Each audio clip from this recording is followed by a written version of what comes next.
दोस्तों, बहुत ही पुरानी बात है कि एक जंगल में एक शेर का बच्चा और एक बाघ का बच्चा रहते थे।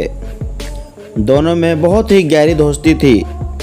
दोनों को यह समझ भी नहीं थी कि दोनों की प्रजाति अलग अलग है। धीरे धीरे बाघ और शेर के बच्चे बड़े होने लगे और उनकी दोस्ती भी गहरी होती गई। एक दिन दोनों बैठे हुए थे और उनमें चर्चा चली कि इस जंगल का सबसे शक्तिशाली जानवर कौन है, शेर या बाघ। शेर बोला, इस जंगल का सबसे शक्तिशाली जानवर तो मैं हूँ। जंगल के सारे जानवर मुझसे डरते हैं और प्रकृति ने उन्हें मेरे भोजन के लिए ही बनाया है। शेर की यह बात सुनकर बाघ बोला, नहीं नहीं, इस जंगल का सबसे शक्तिशाली और खूंखार जानवर मैं हूँ। जंगल का कोई भी जानवर मेरा मुकाबला नहीं कर सकता है। इस तरह की बातें करते करते दोनों में लड़ाई हो गई। बाघ और शेर की यह लड़ाई दूर से एक बंदर देख रहा था। बंदर दोनों में समझौता कराने के लिए उन दोनों के पास गया और बोला, बाघ और शेर, तुम लड़ाई क्यों कर रहे हो? इस लड़ाई में तुम्हारा ही नुकसान है। बंदर की यह बात सुनकर बाघ बोला, बंदर, तुम ही बताओ, हम दोनों में से सबसे ज़्यादा शक्तिशाली कौन है? बाघ की बात सुनकर बंदर बोला, आप दोनों ही सबसे शक्तिशाली हो और आपके सामने जंगल का कोई भी जानवर नहीं ठहर सकता। लेकिन बाघ और शेर बंदर की बात से सहमत नहीं हुए और शेर बोला, हाँ, यह तो हमें भी पता है, किंतु हम दोनों में से कौन सा सबसे शक्तिशाली जानवर है? शेर और बाघ की बात सुनकर बंदर उलझन में पड़ गया और बोला, इस जंगल में जब भी कोई विवाद अथवा संकट आता है तो उसका समाधान जंगल का सबसे बुजुर्ग हाथी ही करता है। क्यों ना हम उस हाथी के पास चले जाएं और उसी से पूछ लें। बंदर की यह बात बाघ और शेर की पसंद आ गई।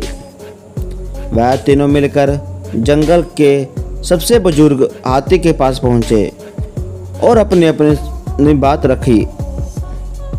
हाथी ने बाघ और शेर की बात बड़े ही ध्यान से सुनी और हाथी बोला, शेर और बाघ, तुम दोनों बचपन से ही बहुत अच्छे दोस्त हो।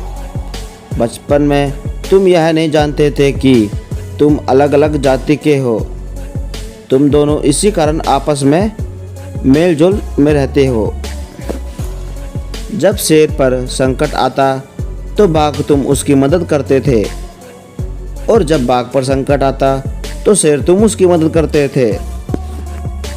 हाथी बाघ से बोला, बाघ, क्या तुम्हें ध्यान है, एक बार जब जंगली कुत्तों और लकड़बग्घों के झुंड ने तुम्हें घेर लिया था और वो तुम्हें मारना चाहते थे, तब शेर ने अपनी जान जोखिम में डालकर तुम्हारी जान बचाई थी। बाघ ने हाथी की बात में अपना सर हिलाया। फिर हाथी शेर से बोला, शेर, क्या तुम्हें याद है जब शिकारियों ने तुम्हें अपने जाल में फंसा लिया, तब बाघ ने शिकारियों पर हमला करके तुम्हारी रक्षा करती थी और तुम्हें जाल से मुक्त करवाया था। हाथी की बात सुनकर शेर ने अपना सिर नीचे कर लिया। हाथी फिर बोला, अब तुम दोनों बड़े हो गए हो और अब जानने लगे हो कि तुम्हारी जाति अलग अलग है, इसलिए तुम यह झगड़ा कर रहे हो। ईश्वर ने बड़े सोच समझकर तुम्हारी प्रजाति अलग अलग बनाई है। तुम दोनों ही बहुत ज़्यादा ताकतवर हो। कुछ गुणों में शेर ज़्यादा अच्छा होता है तो कुछ गुणों में बाघ, इसी कारण तुम दोनों अच्छे हो। तुम दोनों आपस में तुलना नहीं कर सकते हो। तुम दोनों को आपस में प्रेम भाव से रहना चाहिए। इसी में तुम दोनों की और इस जंगल की भलाई है। हाथी द्वारा दी गई नसीहत शेर और बाघ को समझ में आ गई और दोनों ने झगड़ा बंद कर दिया और दोस्ती कर ली। अब दोनों अपने अपने अहंकार को भूलकर साथ रहने लगे।